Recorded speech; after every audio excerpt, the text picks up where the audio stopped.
Hey guys, I'm Phoenix here, and welcome to this is the FTB Infinity Skyblock map. I'm playing on the Carbonated Gaming server, which might have been why I've been a little bit quiet recently.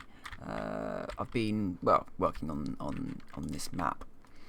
So yeah, so the deal with the FTB Skyblock map is that you start off with a small amount of resources. There's a 3x3 platform here of dirt which you start on.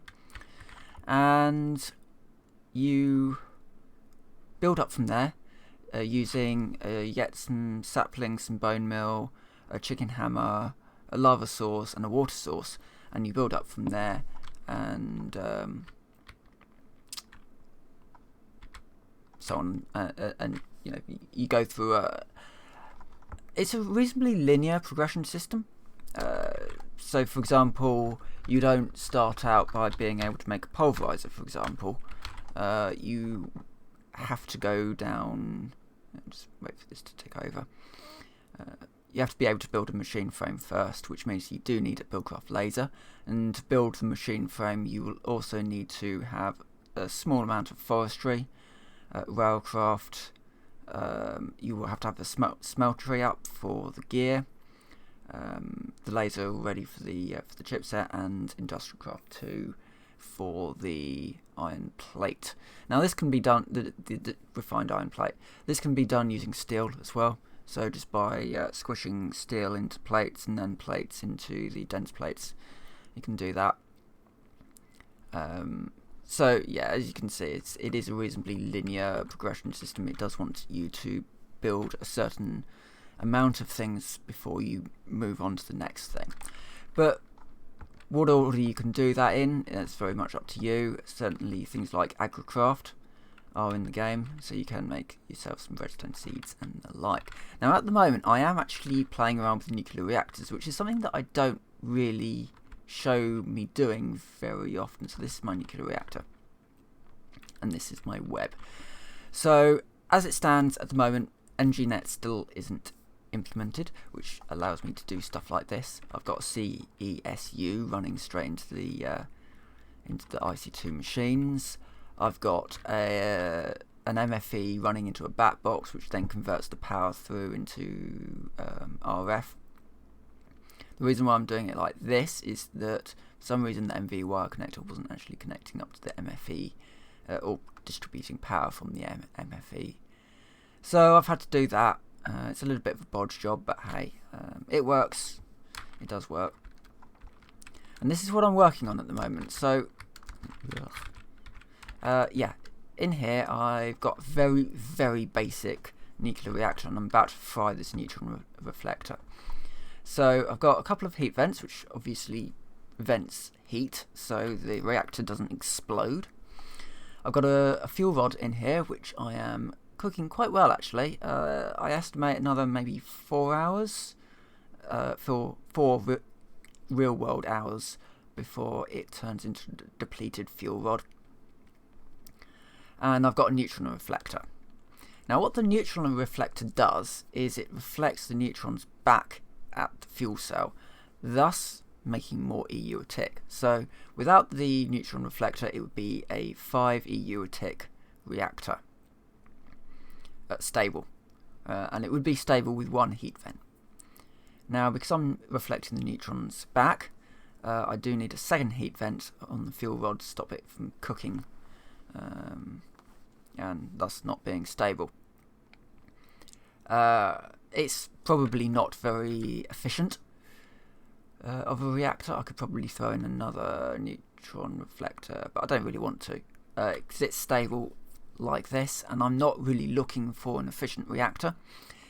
In fact, I'm actually looking for an inefficient reactor, something that just burns through fuel cells, and at the moment this will do, so I don't have a lot of resources to build a really inefficient reactor. The reason being is that I need to get plutonium for iridium. So an iridium ore requires pellets of RTG fuel and MOX nuclear fuel. Now something like MOX, rather interestingly, is really good for the coolant reactors, which I've sort of half built here. It's not a coolant reactor because I'm not running coolant through it and it's not complete. The reason for this is that the hotter the reactor gets, the more energy output you get from a MOX cell, which is great. So yeah, hot reactors are good for MOX. The RTG pellets are for the RTGs, obviously, and when I start getting plutonium, I won't actually be making iridium ore straight off the bat, mainly because it needs 80 million RF for one iridium ore. What I'll be doing instead is building RTGs, stacks of them, maybe 10 to 20 RTGs, because it will. The great thing about RTGs, and I will just. So it's the radioisotopic thermoelectric generator. It's this one here. The great thing about them is that it outputs a constant flow of energy and it doesn't deplete its fuel. So yeah, one pellet might only output a couple of EU a tick. I think it starts with 1 and then it doubles each pellet you put in. I think there's 8 slots. Yeah, so it starts with 1. So one pellet may only output 1 EU a tick, which doesn't sound like a lot, and it isn't, but it's a constant supply of energy, and that's what I want. It's why I reduced the heat conductors, in here, down to only having 8, because with 10, I was burning through lava so quickly I wasn't getting a constant supply of energy. I was getting sort of a burst of energy, and then I was getting nothing at all. And I would rather it be a constant supply. So only outputting 40 EU a tick, but it's constantly 40 EU a tick.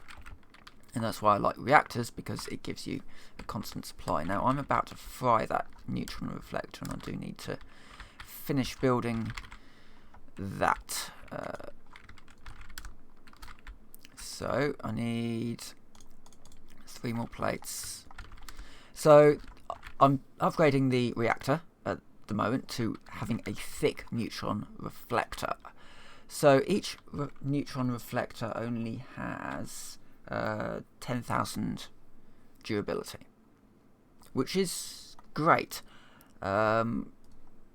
unless you actually want it to just run without having to worry about it. I don't particularly want that neutron reflector to die on me. So, as a result, I'm upgrading to the thick one, which it doesn't do anything special. It just means that it's got 40k durability rather than 10.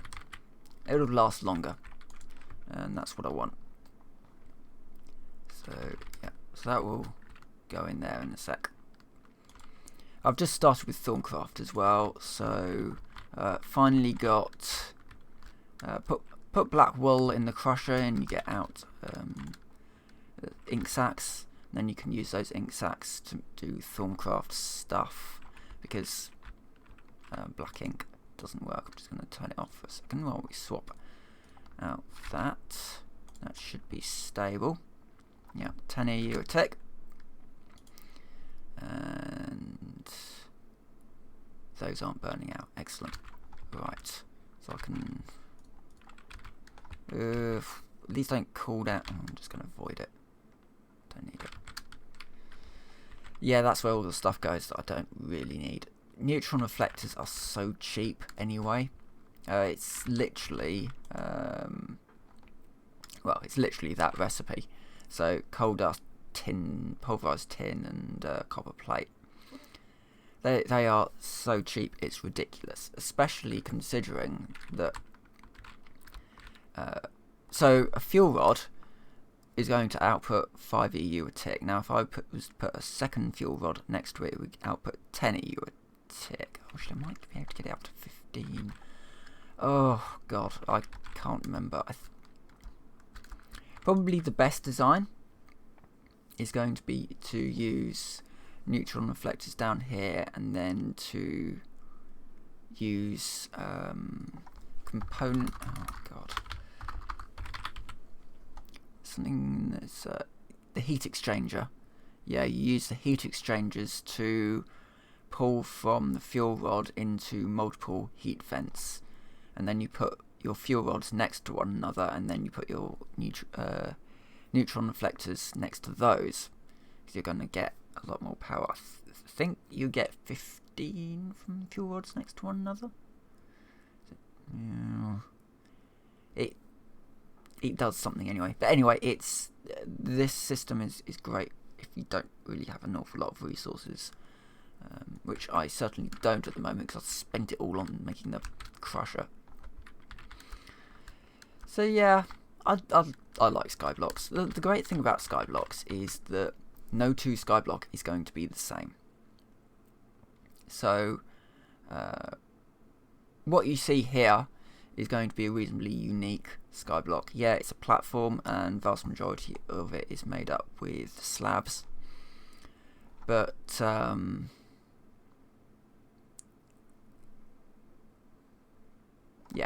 but I've put my own sort of unique flair, like the dark zone over there, and got a sort of a magic-y area in the centre ish. Over here will be sort of more farms. There'll be a tree farm out there. I'm going to use robots or golems, something like that, to work the tree farm. Dirt farm there. This is my my collection of machines. It's not really an area as per se. It's just a collection of machines. And then in the centre is my main workshop. Sheep off to the side for making ink sacs. Yeah, I do like this. The great thing about it is, I mean, all the rest, or at least a lot of the recipes have been worked into the sort of more linear progression that I talked about. So things like wings, for example, aren't exactly easy to get. Neither are creative energy cells, for example. Can make them. It just costs you a little bit to make them. And that's, cause you actually need to make the crafting bench in the first place, which is the dire crafting table, which requires 2 nether stars per matrix ingot.